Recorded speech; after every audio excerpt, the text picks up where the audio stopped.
Assalamualaikum warahmatullahi wabarakatuh. Kaum muslimin saudara muslimat Islam yang dirahmati Allah, marilah kita simak bersama siaran langsung dari Masjid Al-Faruq Purwokerto, kajian bersama Ustaz Ahmad Afandi Hafizahullah. Assalamualaikum warahmatullahi wabarakatuh. Wa na'udzu billahi min shururi anfusina wa min sayyiati a'malina. May yahdihillahu fala mudilla lahu wa may yudlilhu فلا هادي له وأشهد أن لا إله إلا الله وحده لا شريك له وأشهد أن محمدا عبده ورسوله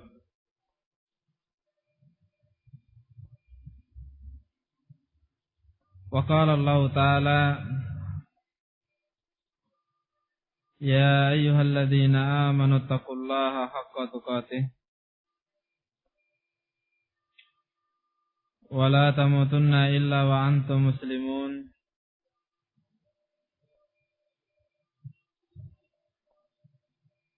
ثم أما بعد فإن أصدق الحديث كتاب الله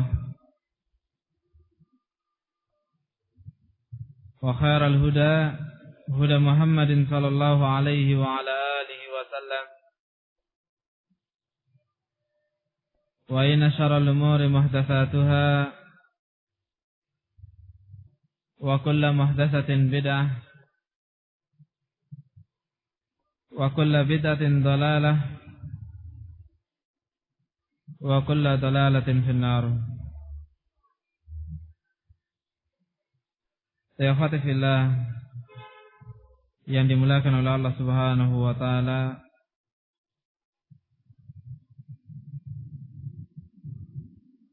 kita melanjutkan kembali pembahasan kita, yaitu seputar asbab, menjelaskan tentang sebab-sebab hati seorang manusia menjadi hidup ataupun sehat. Sebagaimana sering kita ungkapkan bahwa hanyalah itu harta yang paling berharga dari harta-harta kita di sisi Allah Subhanahu wa taala. Sebagaimana apa yang difirmankan oleh Rabb kita Jalla wa ala, yauma la yanfa'u malun wala banun illa man atallaha biqalbin salim. Hari akhir adalah hari yang sudah tidak bermanfaat lagi harta dan begitu pula anak keturunan. Sebagaimana kita ketahui bahwa harta, anak, harta benda ataupun anak itu adalah sesuatu yang sangat berharga bagi kita di dunia. Orang yang tidak memiliki harta berusaha untuk mencari harta. Orang yang tidak memiliki anak berusaha untuk memiliki anak. Terus menerus berusaha demikian. Kenapa? Karena itu adalah harta ataupun sesuatu yang sangat berharga bagi kehidupan seorang manusia di dunia. Akan tapi di akhirat yang paling berharga bukanlah itu. Bahkan hal-hal tadi sudah tidak bermanfaat lagi di sisi Allah Subhanahu wa taala. Yang bermanfaat adalah hati yang sehat, hati yang hidup, hati yang salim. Ini yang akan bermanfaat di sisi Allah Subhanahu wa taala. Oleh karena itu, kita harus terus-menerus mengusahakan dan berusaha untuk memiliki hati yang hidup ataupun hati yang demikian.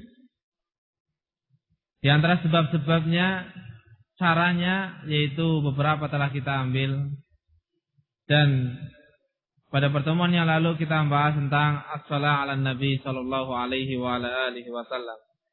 Salawat kepada Nabi Muhammad alaihi salatu wasallam. Itu adalah termasuk dari penyebab hidupnya hati.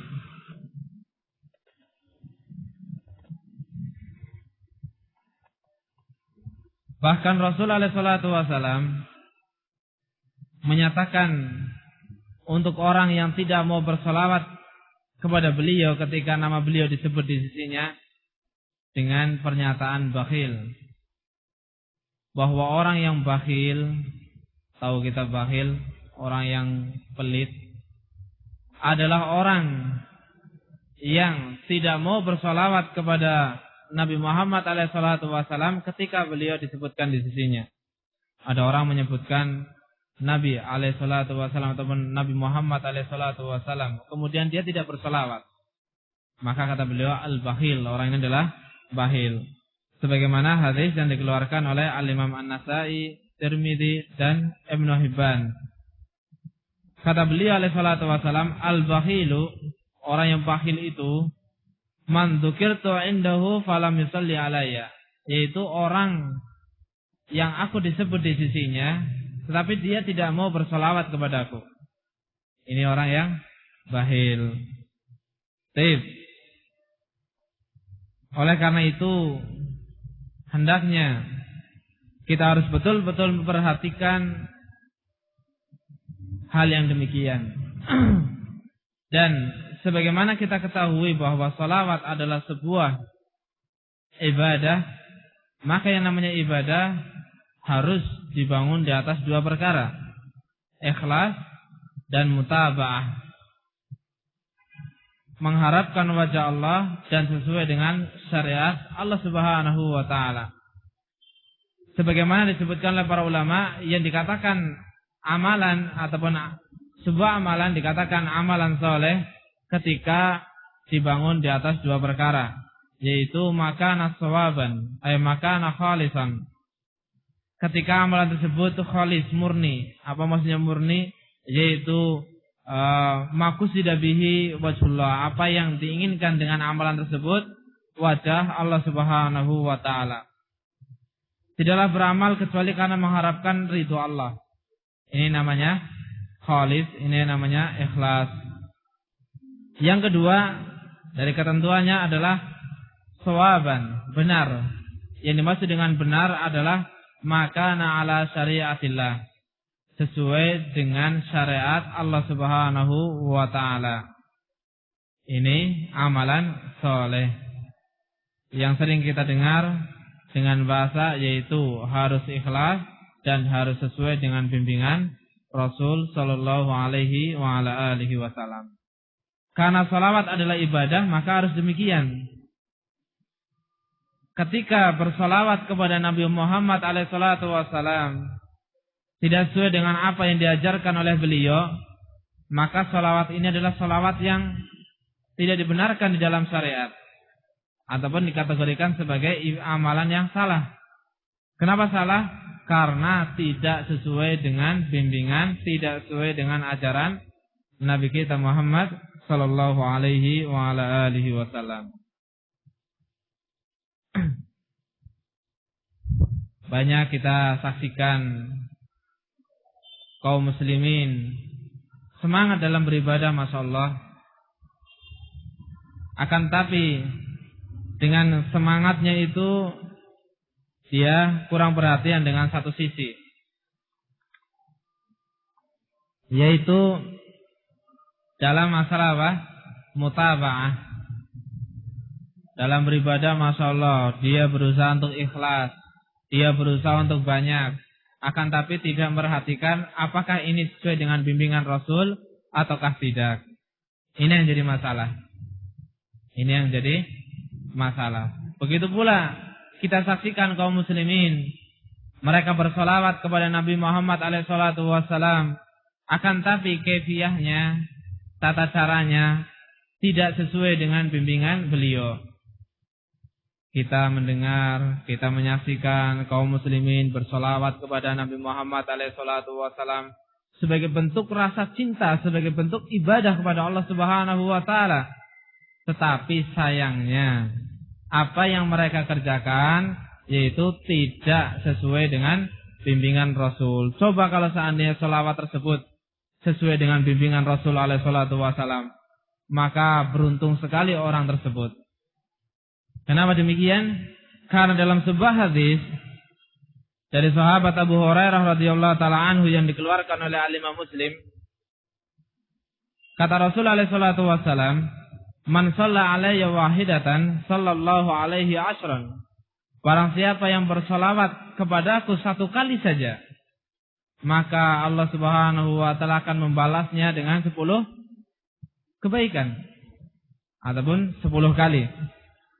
Kemudian Al-Imam Al-Iraqi rahimahullah taala menjelaskan hadis tersebut, bahkan tidak hanya sebatas dibalas dengan 10. Dibalas dengan 10 salawat saja. Akan tetapi orang tersebut diberi pahala oleh Allah 10 kebaikan. Kemudian dihapuskan darinya 10 kejelekan. Kemudian diangkat untuknya atau dirinya diangkat 10 derajat. Ini keberadaan orang yang bersolawat kepada Nabi Muhammad SAW. Allah Subhanahu wa taala puji dia 10 kali. Kemudian Allah Subhanahu wa taala beri dia pahala 10.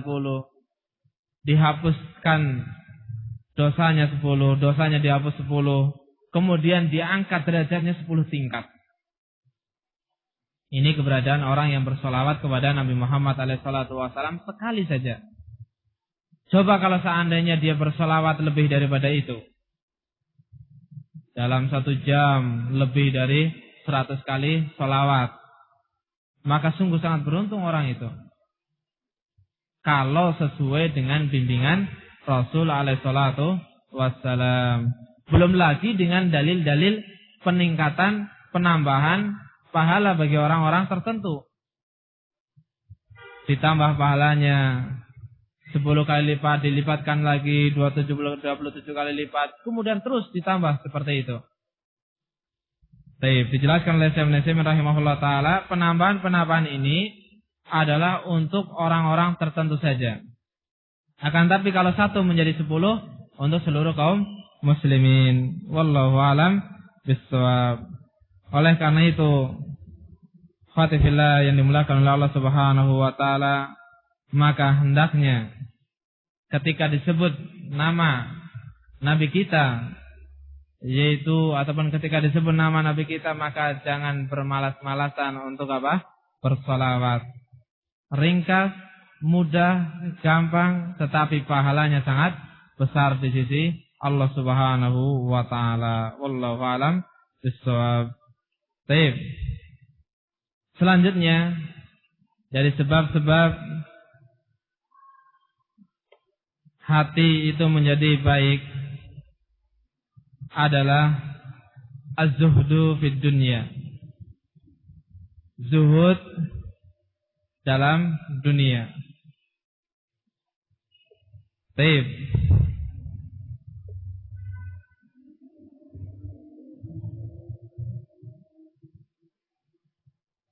Zuhud dalam masalah dunia adalah permasalahan dari permasalahan-permasalahan yang Allah Subhanahu wa taala pilihkan untuk Rasul alaihi salatu wasallam.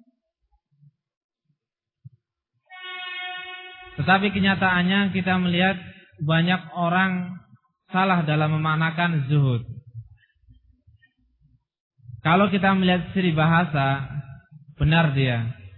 Tapi kalau kita melihat syara'an secara syariat, maka tidak demikian. Baik. Kita melihat kejayaan zaman Rasul alaihi salatu wasallam.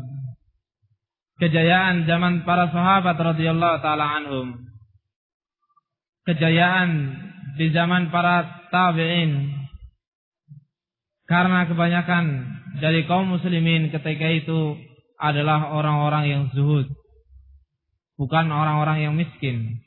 Akan tapi orang-orang yang zuhud dalam masalah dunia. Baik. Kalau kita melihat secara bahasa, yang namanya zuhud adalah syai'un qalil. Zuhud itu sesuatu yang sedikit. Sesuatu yang sedikit. Ini zuhud. Nah, hal ini yang dipegangi oleh banyak orang. Ya, yang namanya zuhud ya sedikit. pakaian sedikit, makan sedikit. Seperti itu. Mereka menerapkan kata zuhud dari sisi bahasa saja, yaitu syai'un qalil. Sehingga kalau dalam bahasa ada kata muzhid, maka dia bermakna qalilul mal, yaitu sedikit harta. Kalau dikatakan rajulun zahid adalah orang yang sedikit makan. Zahid, muzhid dari kata apa? Az-zuhd. Tetapi ini makna dari si bahasa. Kata zuhud adalah sesuatu yang sedikit. Makna dari siapa? Bahasa. Adapun dalam masalah syara'an, maka tidak demikian maknanya. Bahkan Al-Imam Ibn Uyainah, Sufyan Ibn Uyainah rahimahullah ta'ala, beliau menyatakan makna ataupun seputar tentang zuhud, seputar masalah apa? Az-zuhud. Kata beliau rahimahullah, ataupun Sufyan Ats-Tsauri, kata beliau rahimahullah taala, az-zuhdu fid dunya qisarul amal. Yang namanya zuhud dalam masalah dunia itu adalah tidak terlalu berangan-angan. Itu namanya apa? Zuhud. Kalau kita katakan orang itu kalau kita ingin menjadi orang zuhud dalam masalah dunia, yaitu tidak terlalu berangan-angan. Berangan ini, berangan itu, dan seterusnya. Ingin punya ini, ingin punya itu, dan seterusnya. Terlalu banyak berangan-angan. Tapi kalau zuhud adalah apa? Yaitu tidak terlalu banyak angan-angan. Bukan yang namanya zuhud itu laisa bi akhlil ghalid. Yang namanya zuhud itu bukan kalau makan yang keras. Ghalid itu keras, maksudnya yaitu sesuatu yang tidak enak. Jadi ada orang memanakan bahwa zuhud ya dari si makan ya ala kadarnya, ataupun sesuatu yang tidak enak, tidak boleh makan enak, tidak demikian. Kata Sufyan Ats-Tsauri rahimahullah taala, walaysa bizuhdi, dan bukanlah dari zuhud adalah aklu bil ghalid, ataupun aklul ghalid, yaitu makan sesuatu yang tidak enak. Orang mengatakan yang namanya zuhud itu kalau makan yang enggak enak, tidak demikian. Yang namanya zuhud itu adalah qisaril amal, yaitu tidak terlalu banyak angan-angan. Wala bilubsil abah, dan zuhud itu juga bukan memakai pakaian abah. Abah itu pakaian, bisa bermakna abah itu daster, bisa juga bermakna pakaian tetapi dadanya tidak tertutup. Artinya apa? Kalau misalnya kita pakai kemeja, kancing bajunya tidak dipakaikan karena tidak ada. Bukan karena tidak dipasang, tapi karena tidak ada. Jadi yang namanya zuhud itu bukan demikian. Yang namanya zuhud adalah apa? Qisaril amal, tidak berlebihan dalam berangan. Bukan enggak mau pakaian yang bagus, kayak pakaian kalau misalnya memakai pakaian sebagaimana yang kita lihat orang-orang yang menyatakan dirinya sebagai orang yang zuhud, memiliki kemampuan untuk beli pakaian tapi dia tidak mau beli pakaian. Sobek tembel. Ya Masya Allah. Akan tapi padahal dia memiliki kemampuan untuk membelinya. Dia menyatakan bahwa ini adalah zuhud. Tidak. Yang namanya zuhud, kata Al-Imam Sufyan Ats-Tsauri rahimahullah ta'ala, adalah tidak berangan-angan ataupun tidak berlebihan dalam masalah angan-angan. Bukan yang namanya zuhud itu kalau makan yang enggak enak, kalau pakaian ya yang jelek, bukan itu maknanya. Bukan yang demikian. Baik.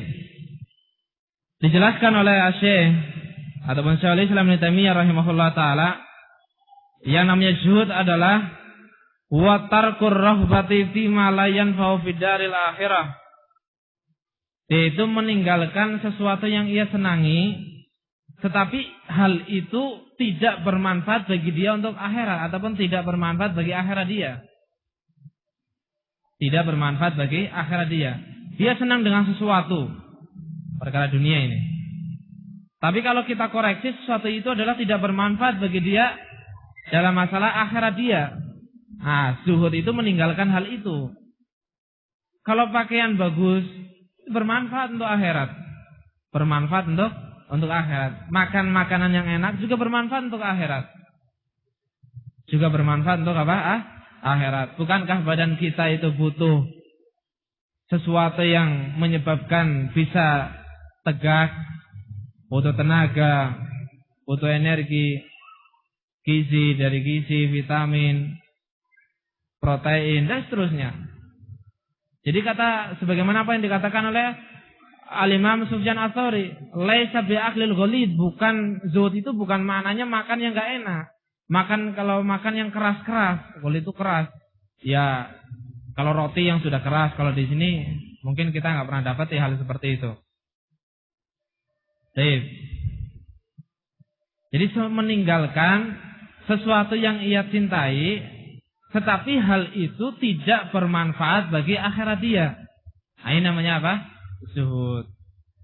Kemudian yaitu wahwa fudulul mubah allati la yusta'anu biha ala ta'atillah, yaitu sesuatu mubah yang berlebihan, perkara mubah yang berlebihan yang tidak membantu dirinya untuk mengerjakan ketaatan kepada Allah Subhanahu wa taala.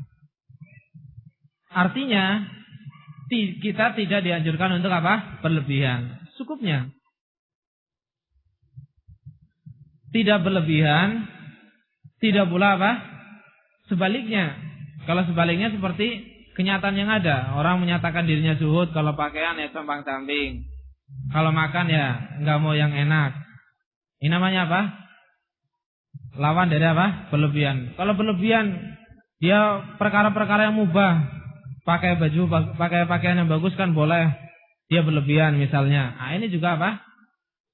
Ini juga tidak dibenarkan. Ya, yang namanya zuhud ini tidak berlebihan dalam masalah-masalah mubah yang tidak membantu dirinya untuk mengerjakan ketaatan kepada Allah Subhanahu wa taala.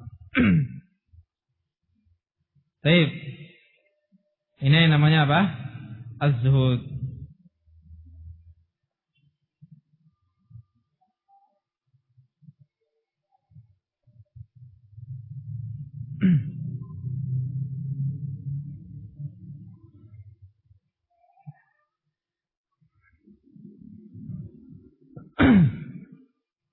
Tayyibatu fillah yang dimulakan oleh Allah Subhanahu wa taala.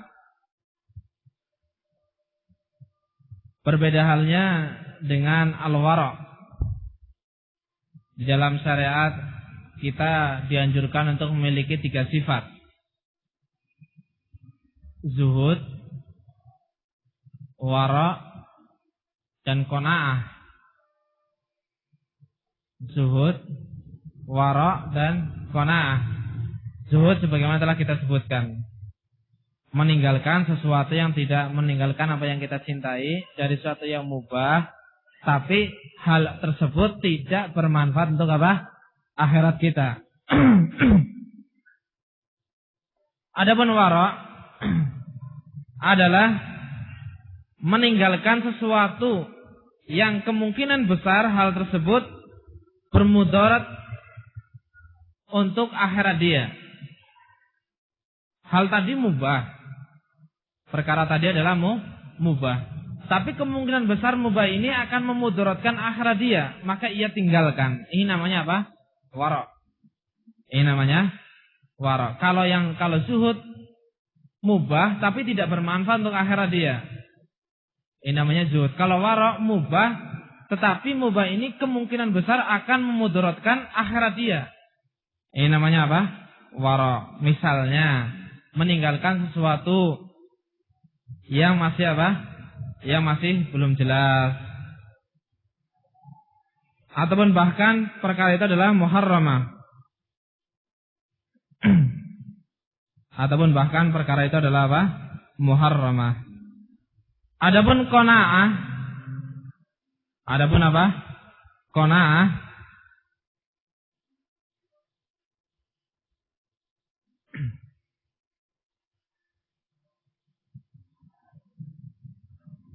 yaitu merasa cukup dengan apa yang Allah Subhanahu wa taala berikan kepadanya. Merasa cukup dengan apa yang Allah Subhanahu wa taala berikan untuknya. Ini namanya apa? Qanaah.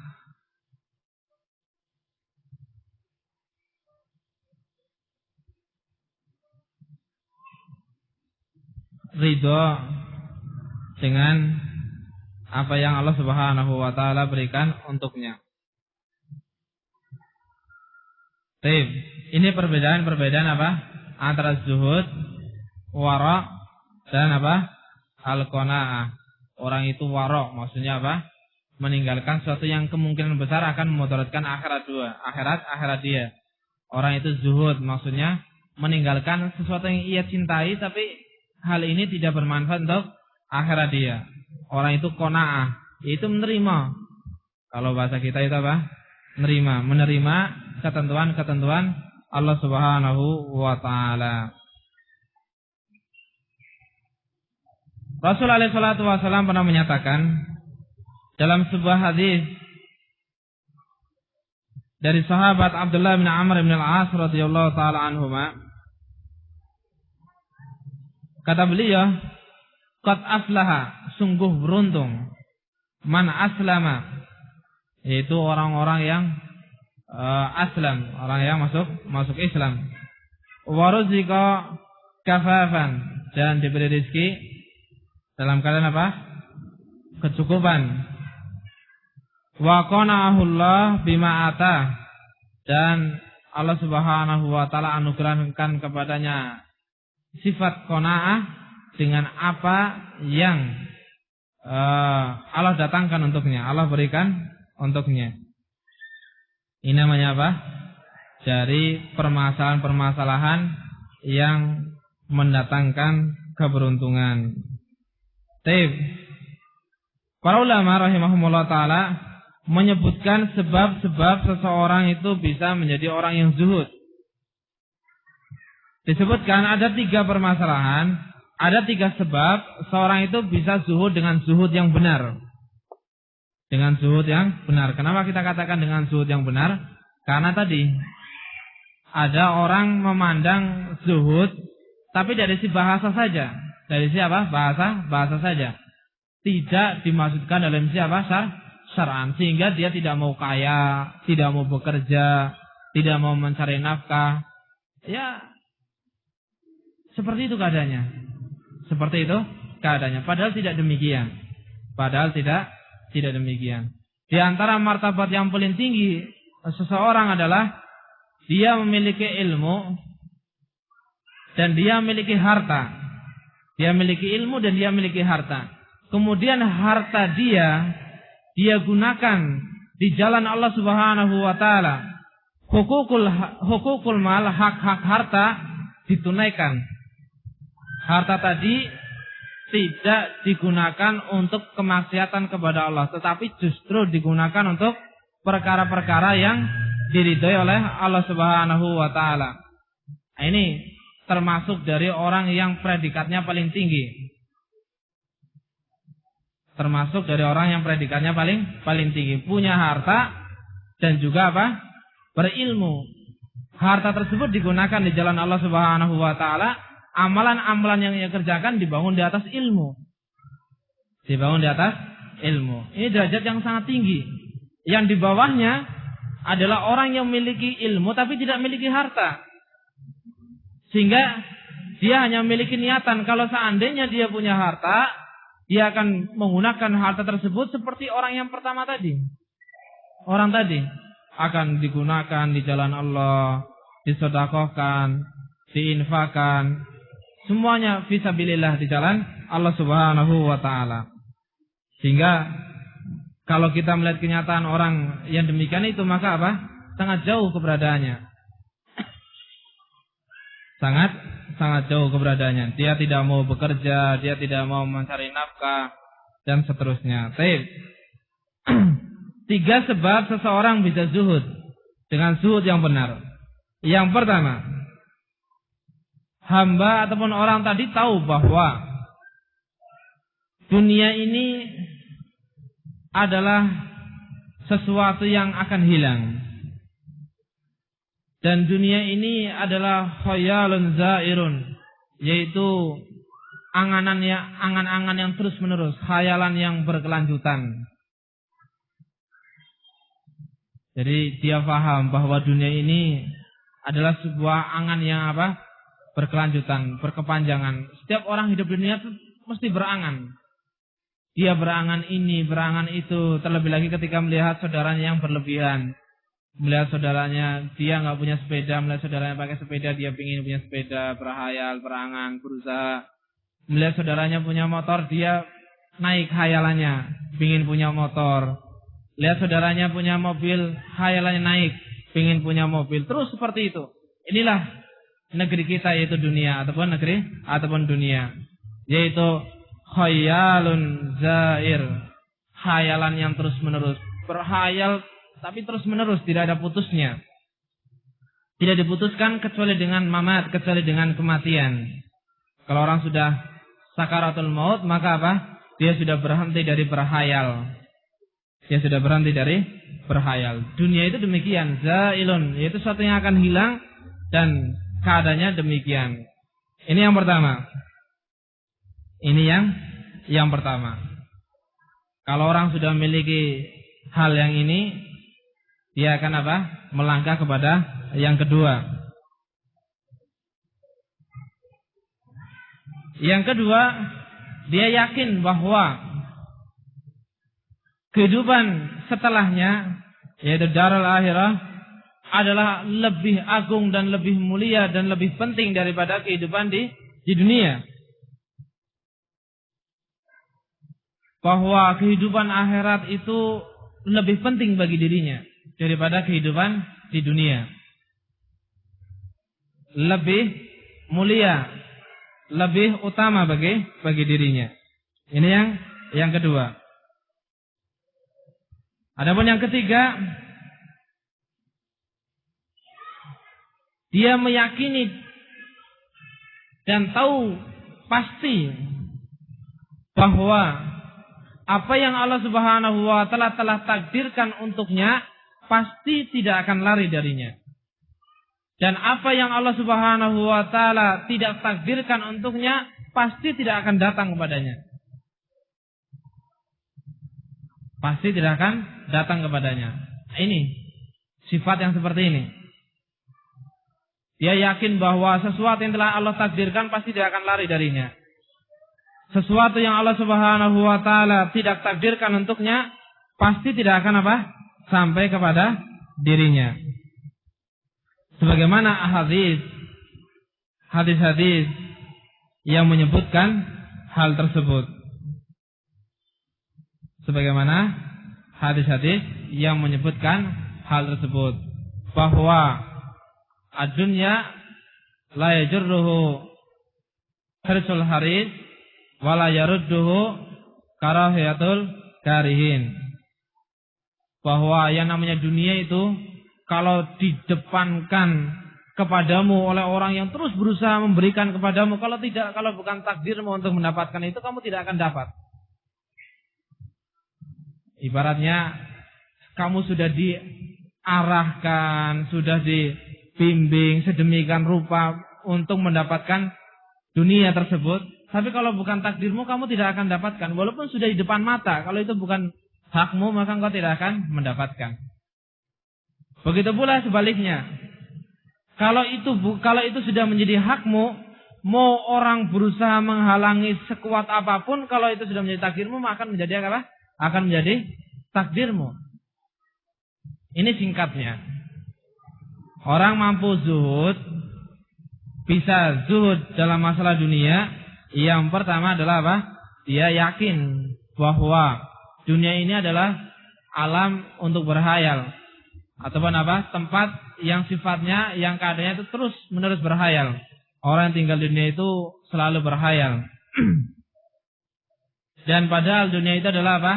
Sesuatu yang tidak kekal, akan hilang.